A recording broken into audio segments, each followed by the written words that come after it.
अमेरिकी सेना के जनरल डैन केन का दावा है।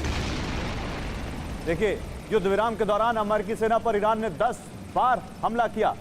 9 व्यापारिक जहाजों पर भी ईरान हमला कर चुका है। तो यह बड़ी खबर है। सीज फायर में यूएस सेना पर 10 हमले हुए हैं और अमेरिका यह दावा कर रहा है कि ईरान ये हमले कर रहा है। उधर एक और बड़ी खबर है, यूएई में एयर डिफेंस एक्टिव, मिसाइल हमलों का अलर्ट। यूएई में मिसाइल हमलों का अलर्ट है, एयर डिफेंस एक्टिव कर दिए गए हैं। सुरक्षित स्थानों पर रहे नागरिक, ये यूएई ने कहा है। तो यूएई की एक रिफाइनरी पर हमले के बाद अब वहां पर डिफेंस सिस्टम अलर्ट हो गए हैं। यूएई के प्रशासन ने कहा अपने नागरिकों से, उनकी सरकार ने, कि अपनी जगह अपने घर पर सुरक्षित रहें। एयर डिफेंस सिस्टम एक्टिव हो गए।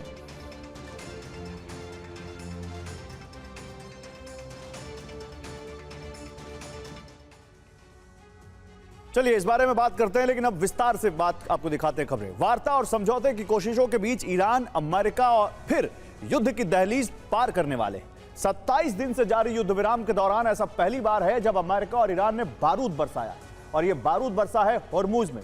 वही होर्मुज जो इस वक्त अमेरिका और ईरान के बीच तनाव की सबसे बड़ी वजह बना हुआ है। दरअसल अमेरिकी राष्ट्रपति ने प्रोजेक्ट होर्मुज फ्रीडम शुरू किया है, जिसके तहत अमेरिकी युद्धपोतों ने होर्मुज पार करने की कोशिश की, लेकिन ईरान की सी बेबी बोट ने इन युद्धपोतों पर हमला कर दिया। अब एक्सपर्ट्स इसे युद्ध विराम का अंत मान रहे हैं, लेकिन डर है कि यह अंत तीसरे विश्व युद्ध की शुरुआत हो सकती है। होर्मुज स्ट्रेट 34 किलोमीटर चौड़ा है। इसमें 28 किलोमीटर उथले पानी वाला हिस्सा है जहां जहाज फंसने का खतरा है। ईरान युद्ध शुरू होने से पहले यहां 2 शिपिंग लेन थी। पहली इनबाउंड लेन, जिससे फारस की खाड़ी में जहाजों की एंट्री होती थी, और दूसरी आउटबाउंड लेन, इससे शिप फारस की खाड़ी से एग्जिट करते थे। ईरान युद्ध के बाद होर्मुज पर ईरान का कंट्रोल है। ईरान ने इन दोनों शिपिंग लेन के रास्ते पर समुद्री माइन बिछा रखी हैं, जिसकी वजह से इन लेन से गुजरना बेहद खतरनाक है। माइन की चपेट में आकर शिप तबाह हो सकते हैं। ईरान ने यहाँ 2 नई शिपिंग लेन तैयार की हैं। ये लेन भी इनबाउंड और आउटबाउंड की तरह है। इनके जरिए फारस की खाड़ी में एंट्री और एग्जिट होती है। इन्हें लारक द्वीप और बंदर अब्बास के पास बनाया गया है, लेकिन यहां से सिर्फ ईरान की मर्जी से और टोल टैक्स चुकाकर ही निकला जा सकता है। अब प्रोजेक्ट फ्रीडम में अमेरिका ने अपनी शिपिंग लेन तैयार की है। हालांकि ये डबल लेन नहीं है, ये सिर्फ एक सिंगल लेन है, यानी एक बार में एक ही जहाज यहां से गुजर सकता है। इस लेन को ओमान के समुद्री क्षेत्र के बिल्कुल पास बनाया गया है।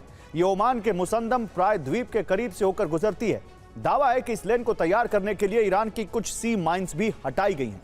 जहाजों की सुरक्षा के लिए अमेरिका ने ओमान के जल क्षेत्र में एक बड़ा सुरक्षा घेरा भी तैयार किया है। जहाजों को ओमान के जल क्षेत्र से गुजरने के निर्देश दिए गए हैं। साथ ही कहा गया है कि गुजरते समय VHF चैनल 16 यानी very high frequency radio channel 16 के जरिए ओमानी अधिकारियों के लगातार संपर्क में रहे, ताकि ये साफ हो सके कि गुजरने वाला जहाज ईरानी शैडो फ्लीट का नहीं। और ऑपरेशन फ्रीडम के पहले 24 घंटों को लेकर अमेरिका और ईरान के अलग अलग दावे। अमेरिका का दावा है कि उसके 2 डिस्ट्रॉयर ने होर्मुज पार किया। ये डिस्ट्रॉयर होर्मुज पार कर फारस की खाड़ी पहुंचे। दावा है कि इसी दौरान ईरान की छोटी बोट्स यहां पहुंची।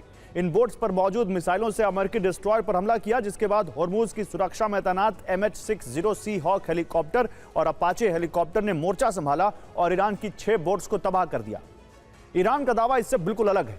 ईरान के मुताबिक जब अमेरिकी डिस्ट्रॉयर होर्मुज पार कर रहे थे, उसी दौरान ओमान के खसाब इलाके से 2 नागरिक बोट फारस की खाड़ी में पहुंची।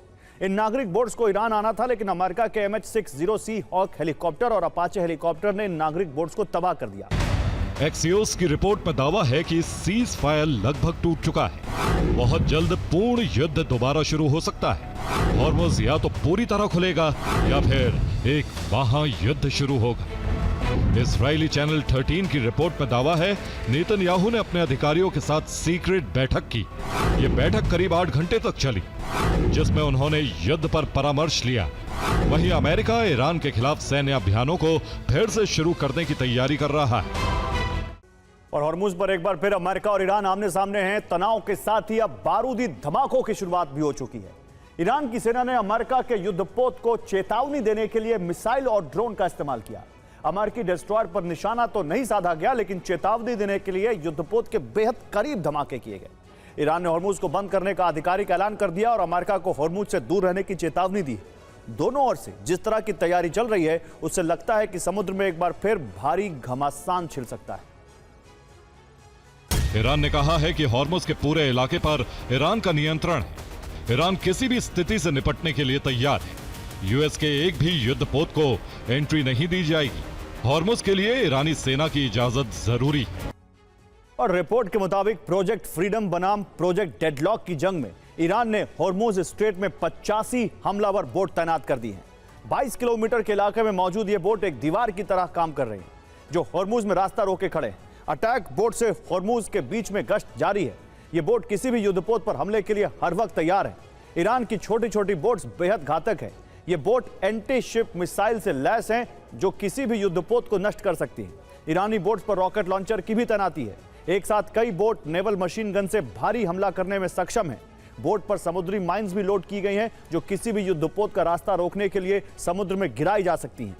अब अमेरिकी नेवी के लिए चुनौती यह है कि ईरान के इन बोट्स पर निशाना लगाकर हमला करना थोड़ा मुश्किल होता है क्योंकि बोट बेहद तेज रफ्तार से समुद्र में मूव करती हैं। आकार में छोटा होने की वजह से भी बोट पर निशाना साधने में मुश्किल होती है। The deal that America and Donald Trump keeps talking about, and Iran has been saying that the ceasefire terms have not been implemented. How close do you see is America and Iran to reaching any kind of agreement on that? Well, there are no backroom negotiations. There are messages that go back and forth. The only time that we negotiated with the Americans was during that one day in Islamabad. Before and after that, it's just been messages going back and forth. और Hormuz strait के किनारे ground पर missile launcher तैनात कर दिए गए हैं। यहां ईरान की घातक एंटी शिप मिसाइलें तैनात हैं। हॉर्मुज में सुलेमानी क्लास कॉर्वेट की मौजूदगी है। ईरान ने सेना की भारी तैनाती करके हॉर्मुज पर पूरा नियंत्रण बना लिया है। ईरान का शाहिद सुलेमानी शिप 4 इंजन की मदद से 59 किलोमीटर प्रति घंटे की रफ्तार से चलता है। इस जहाज में एक खास क्रेन सिस्टम लगाया गया है जिसकी मदद से कहीं भी दर्जनों स्पीड बोट लॉन्च की जा सकती हैं। स्पीड बोट के जरिए कई मोर्चों से हमला कराया जा सकता है। ईरान के ऐसे हमले से अमेरिकी नेवी भी लाचार हो जाएगी।